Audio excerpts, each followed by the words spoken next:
3. Sure, Mr. Vanderbilt. Don't be so angry. How about a drink first?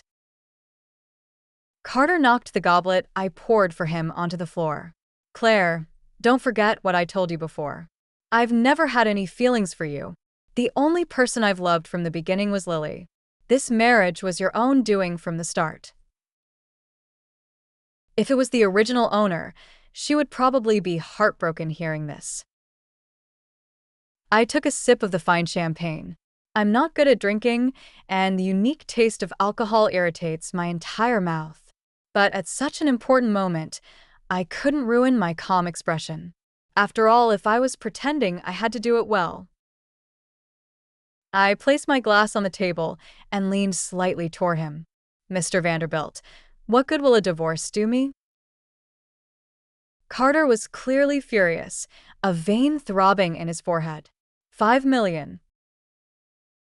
Seeing that I raised my eyebrows without saying a word, Carter said in a deep voice, 8 million. 15 million, plus the Hamptons house. I leaned back in my chair with my arms folded. Heh, Carter sneered. I didn't expect your appetite to be so big. I got Carter another goblet, filled it, and gently clinked my glass against his. I think this is a drop in the bucket for the CEO of Vanderbilt Holdings. Cheers. Fine. As long as you're willing to get a divorce and stop bothering me and Lily, deal. Carter's anger gradually subsided, and he seemed to be observing my reaction. Deal. Please transfer it to my PayPal. Venmo charges a fee. Thanks, Mr. Vanderbilt. I quickly signed the name Claire Grace and pushed the paper toward Carter. Who should leave first, Mr. Vanderbilt?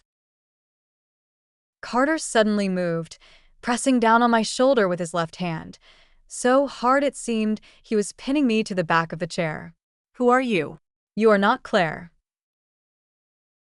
Nonsense. If the heroine were here right now, she'd be crying, throwing a tantrum, maybe even threatening to harm herself, having drugged the champagne in hopes of seducing the hero. The drug would take effect, leading to a one-night stand, only for her to be slapped by the hero and imprisoned in this house as Lily's personal organ bank. I wouldn't be so straightforward. But could I say that? Obviously not. I felt the spotlight was on me. It was time to perform.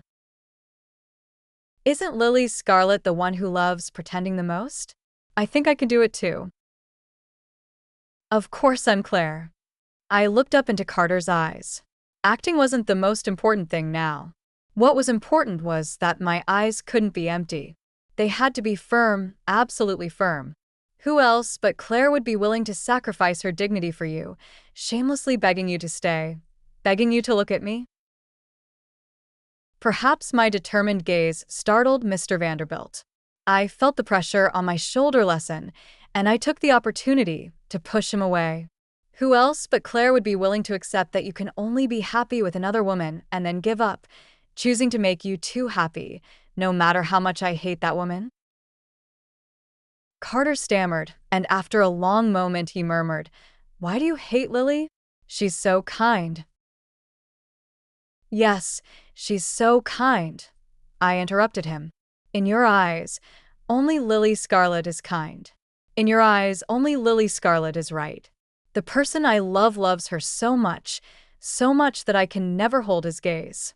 Do you think I should hate her? I sniffed. Now I don't hate anymore, because I don't want to love anymore. I've given Mr. Vanderbilt the satisfactory answer he sought. And Mr. Vanderbilt, please don't forget the hope he owed me. From now on, the road is long, and we'll both move on. Mr. Vanderbilt and I are no longer related. Farewell. I opened the door, silently reminding him of my money. Then I briskly closed it. A crisp locking sound was heard. Now the scenes with the male lead should be over, and I will be free from now on. I took a cab to the Hamptons villa from the marriage, to which the original owner already had the key. When the transfer was almost due, I heard the notification tone on my phone, and I felt so elevated.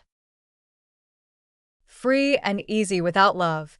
The world is mine with money in my hand. Travel the world? I can.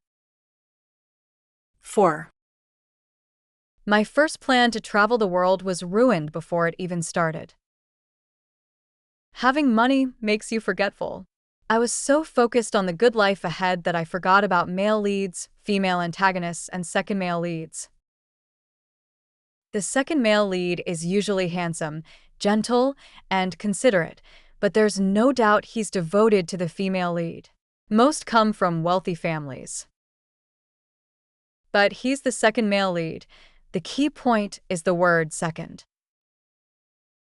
He must be inferior to the male lead in some aspects, and he can't snatch the female lead away, so he's called the second male lead.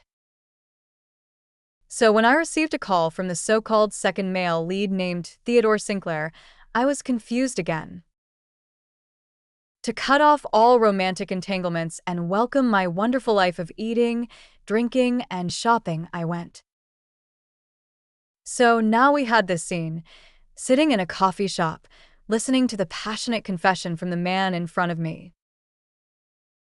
Theodore was equally handsome. Like Carter, he was the kind of guy who could become the nation's new heartthrob just by starring in a Netflix rom-com. The difference was, Theodore's features were less severe, his overall appearance softer and gentler.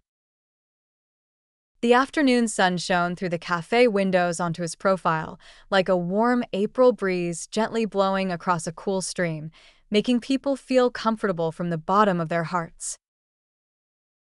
Oh, looks are everything. Heh. I heard you and Carter are divorced, right? He doesn't deserve you being so good to him, the handsome guy said with a gentle, infatuated look. Claire, be with me. I just returned from studying abroad and haven't been here long. I'm just a small intern and don't make much yet, but I promise I will work hard and provide you with a good life. Haha, little intern, haha, I don't make much. Haha, work hard. That's a nice thing to say. The city's biggest hospital chain is owned by your family. If you want to be chief resident, just tell your dad.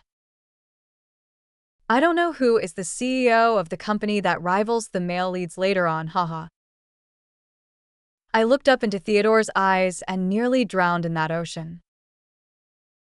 Oh my God, does the second male lead also have a halo? In the presence of beauty, you must remain calm and steady. I took a deep breath and pitifully, but actually very reluctantly, rejected him. I'm tired. Let me just be alone for a while. Theodore's long eyelashes drooped, casting a dark shadow under his eyes. So, Claire, do I still have a chance? I didn't say anything because this second male lead only had Claire in his heart. Why would he fall for me, a woman who only had $15 million in her heart? Besides, I am not the original owner. I don't have him in my heart, and he only has the original owner in his. Seeing my silence, Theodore pursed his lips, then suddenly smiled softly. It's okay. I'll wait for you. After that, he stood up and paid the bill, shaking his car keys at me. Well, do I have the honor of driving you home? After Theodore dropped me off, I almost cried, tears streaming down my face for the heroine. Why did such a good second male lead have to be hung up on the heroine, letting himself be abused by the lead and the antagonist? Alas, women.